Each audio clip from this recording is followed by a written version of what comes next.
Howdy y'all, welcome to the show. On today's episode, we're going to be mounting this Traveler 3,500 pound winch on the front of this Honda Rincon 680.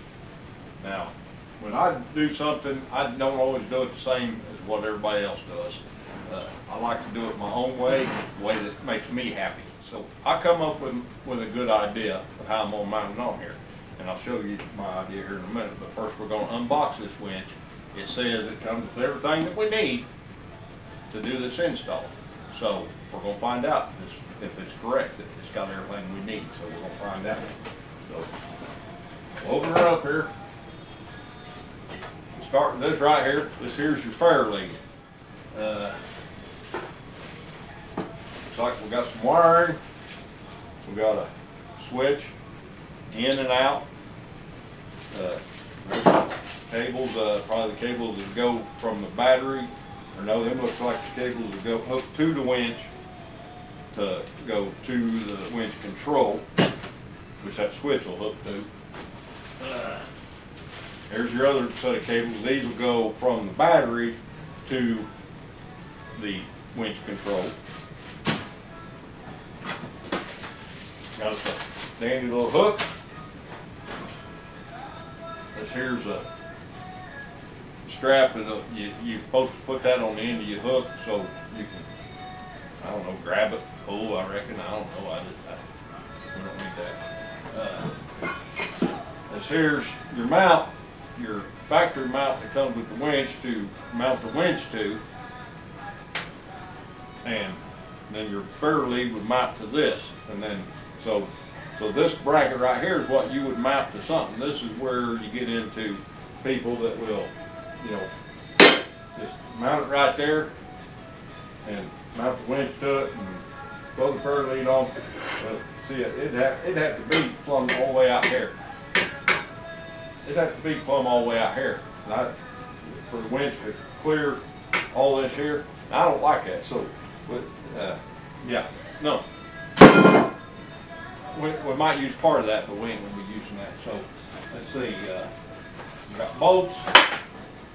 We got, here's your, this is your winch control. If you don't know too much about winches, this is your winch control. This is where battery power comes here. These go out to your winch. This goes to your switch. And then this is what controls it in and out, reverses the polarity. And that's, you know, that's what that does. So, okay, so, all right, we'll figure something out with that. All right, what else we got? Okay, got some more bolts, got some brackets for switches and whatnot, and then we got, right here's the winch, okay? Like I said, it's 3,500 pound. This is looks like 5/16 cable, good size cable to do what we need it to do. Good heavy duty unit. Now, Traveler, I don't know where all sells them, but I bought this at Tractor Supply. Let's see. Said it come with everything we needed. Instructions. The way we're mounting it, we don't need instructions. Oh. Well, yeah, there's some more bolts, but they wasn't wrong. They wasn't wrong. It came with everything we need. So,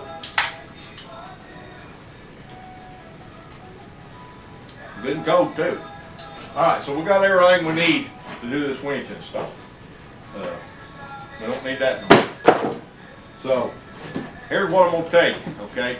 I've thought about this. I've looked it over. Like I said, I didn't want to mount it down here. Didn't want to mount it out front, sticking out in the way and all that stuff. Didn't want to mount it up here, up high, getting in the way, taking up my storage space here. So, here's what I come up with. I want to mount this winch. Okay, it's designed to mount that way. This is technically, by their standards, the top, because as you can see, where it says Traveler right here, they mounted it that way. That's the way they intend for you to use it. But it's not how we're going to use it, okay? We're going to flip it over, all right? I got this space right in here. right there, that makes me happy, okay? This puts it exactly where I want it, all right? But in order to mount it right here, I need a plate to go right over here, okay? So now, two issues I have with this mounting this way, okay? One is on the back of this, right here, you got your 2 studs that you hook your power wires to, okay? Well, that's what reverses your polarity to make this go in and out. Well, this one right here, once I mount it down inside here, it's right up against this, there's a metal bracket inside here that goes down inside this plastic piece, but it's right up against that. But once I get it mounted, we don't need just a little space in there, so I can grind it, dent it in, cut it, weld something in there, whatever, it don't matter. I'll take care of that problem. That's not a problem. The second problem is, once we mount this in here, all right, we got our freewheeling knob right here, okay? That's got as you can see, because they intended this to be mounted this way. You see they got this big lug right here. It's got all these little lugs and then that big lug, so it's like, even says right here, engaged, freewheel. So, right here's engaged, right there's freewheel. So, that sticks out farther on this knob than the rest of them. So, once I turn that upside down and mount it in there, that's hitting right across this plastic. So we're hoping, I ain't found out yet, but I'm hoping that I can take this little bolt out right here at the end, and this might be like an octagon or something in there where you can index this in different ways, and then we'll be able to move that around. Now, worst case scenario, it's just got like a single flat spot, and you can't turn it around different. And if that's the case, I can always just cut this off to where it'll clear. So it's not something I want to do, but it's something we can do. Okay, so I build a bracket, which I've already been working on. I'll show you here in a minute. Then we will take this original bracket that has the mount for the fair lead on it, and we're going to slice off right down through here. Then we're going to take that, we're going to weld it to the front of this right here, and then that way we can mount the fair lead right here. Remember, the fair lead. Okay, so the fair lead will be right here. And we're going to be centering it up pretty good, and everything's going to be tucked away the way I like it, and I'm going to be happy with it.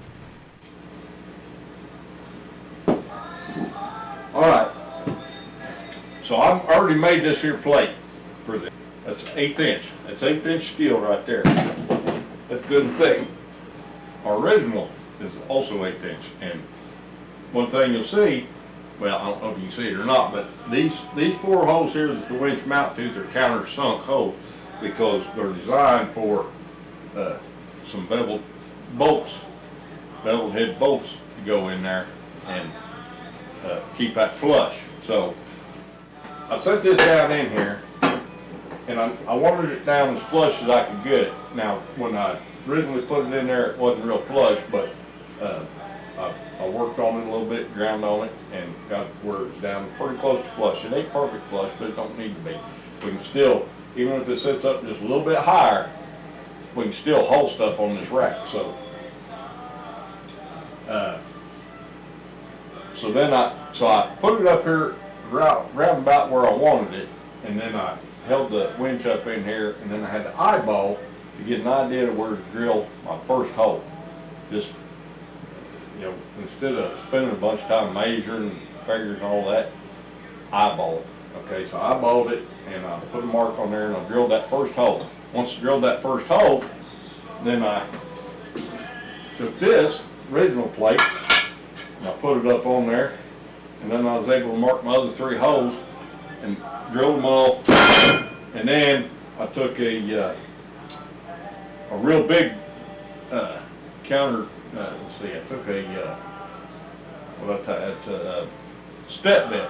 I took a real big step bit, and I cut down in there, and it gave me those reliefs right there those beveled reliefs for those screws to fit down in there. Okay, so, and as you'll see on each side of this piece of metal, it bends down. Well, that just makes your 1/8 inch plate that much stronger where it bends down on each side. That gives that all kinds of strength. So that's my next step. I'm gonna go grab them screws, we're gonna mount them in here, and then we're gonna get this set up exactly where we want it. Now, we'll find out. Oh yeah, before I do that, I need to find out if I can change this right here. So I'm gonna go grab some Allen wrenches, see if we can make that happen. In the meantime, lay that right there. All right.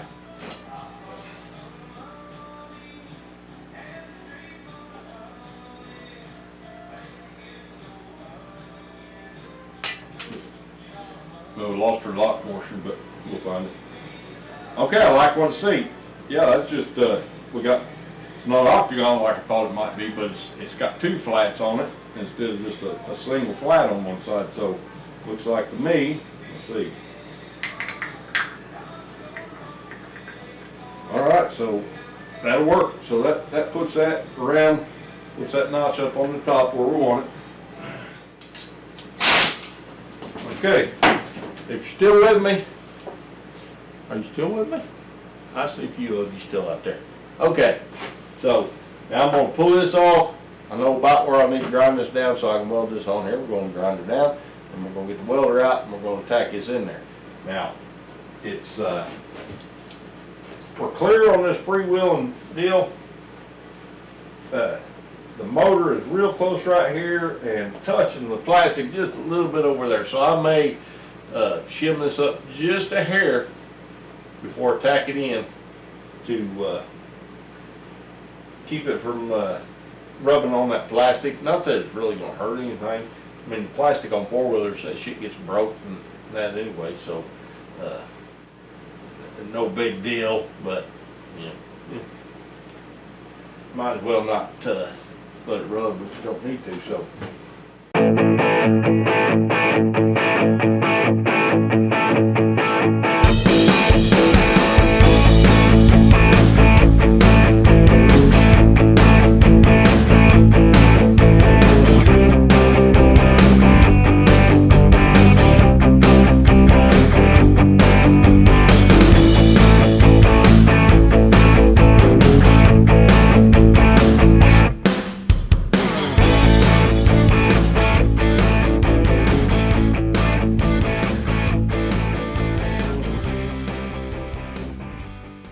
Now the next thing I got to do, I got to take this skid plate off, this plastic off, because there's metal bars that come down through here that attach this right here down and everything, and then it also goes through the plastic up here on the top at the back here and bolts on back here.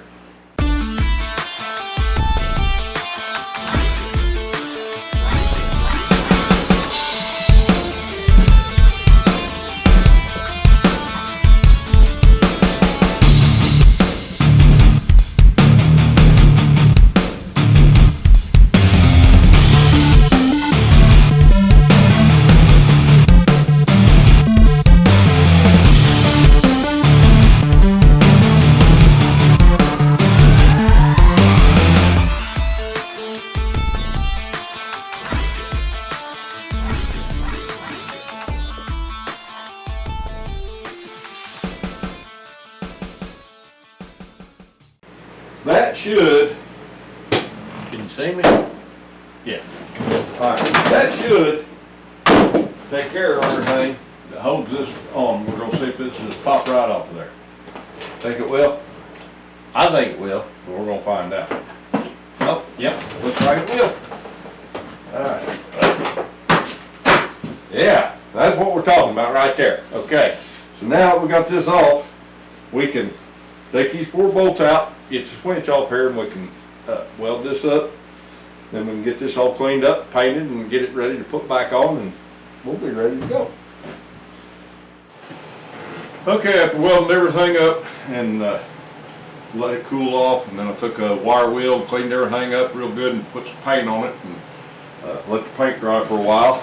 Once I let that paint dry, I went ahead and I got everything mounted on here. The winch is mounted, the fair leads all mounted up on there, and got our cable going through there. So I was a little worried about this lug on for the winch where one of the power wire goes being too close to this bar right here, but it looks like we got just enough room.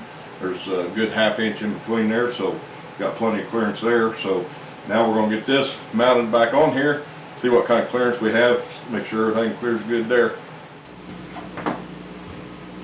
Okay, so alright, everything has clearance. So now we're going to move on to getting this thing wired up, mounting the controller and all that stuff. Now I went ahead and already had this cable installed on here before I mounted the winch to this, because I knew it was going to be close right there, so I didn't want to have to fight that. So I'm going to get the other lead on the other side, then we're going to run those wires right down through this little area right under here, so we'll have them right down in here. So we got plenty of area right here. This would be a good spot to mount that controller. So let me get that and figure out how we're going to do this.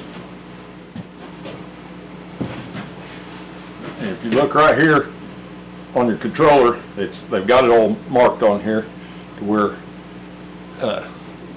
we got M- and M+. They're talking about the motor. So your black is your negative, and your positive be your red lead. So that'll go on here and here. I'm going to get up under here and see if I can find a place to mount this. There's not going to be an exact place for me to mount this. I'm pretty sure I'm going to have to build some sort of bracket or something. So, okay, as you can all see, I got it mounted in here. It worked out pretty good. I was able to drill a hole in that, put a little Loctite on that, and then I came down here and drilled my 2 bottom holes, got those bolted in, so it's good and secure. It ain't going nowhere. And went ahead and ran all my wiring. These 2 wires here come from the battery, which is all the way in the back of the four-wheeler, and I had just enough length to get from that battery right here. I didn't have nothing left over, that's for sure. But the wires from the winch down to here are currently wound up right here. I may end up, I don't really like that, I may end up going ahead and cutting those off and putting some new eyelets on the wires to shorten them up. Want to make sure everything works right and all that before I go doing all that. So other than that, then we've got the switch, which I'll show you here in a minute. I mounted up here on the handlebar, and it comes down and connects right here with a quick connect that hooks into the controller. And but yeah, I'll take you up here and show you the switch. Okay, for some reason I lost the mic on this clip, but as you can see here in this photo, you can see the switch where I've got it mounted to the left side. Right there, you can see the little bracket that wraps around the handlebar, and it's mounted up a little higher than I'd like it to be, but it'll be all right. In this photo, you'll see this red wire hanging down here. That's got to be powered up by key power to activate the switch. So that's what I'm explaining in this part right here, and we're getting ready to just hook a jumper wire to it. Just for test purposes, we've got our wire that comes from the battery straight up here, so it's got 12 volts on it all the time. So I'm just going to use this jumper wire, and we're going to hook onto here. So we're powering up our switch. Now, if everything's hooked up right, this should work. Let's find out. Alright, so the switch is labeled in and out. If everything's wired up properly, when I push the out button, this should come out. Alright. Back in. So hopefully maybe somebody that's going to be mounting a winch on something, maybe I'll give you a few good ideas. Other than that, I've got to get my covers all put back on. I got this cover here, I've got to put back on there, and then my aluminum shield that goes on down there, and then cover that goes on up yonder here. And I'll get her all buttoned back up, and she'll be ready to go out on the trails. So till next time, guys, this is the Hoosier Hillbilly. Y'all have a good day. Keep it simple, stupid. Alright. Makes for a nice beer holder, just saying. I'm just saying. And yep, them's 12s. Now, clock's sake, and be consistent on the size of your heads on the bolts and the knot. Well, my music's too loud where you can hear. I hope you can't hear my music in the background, because if you can, that's gonna get me a flag on my.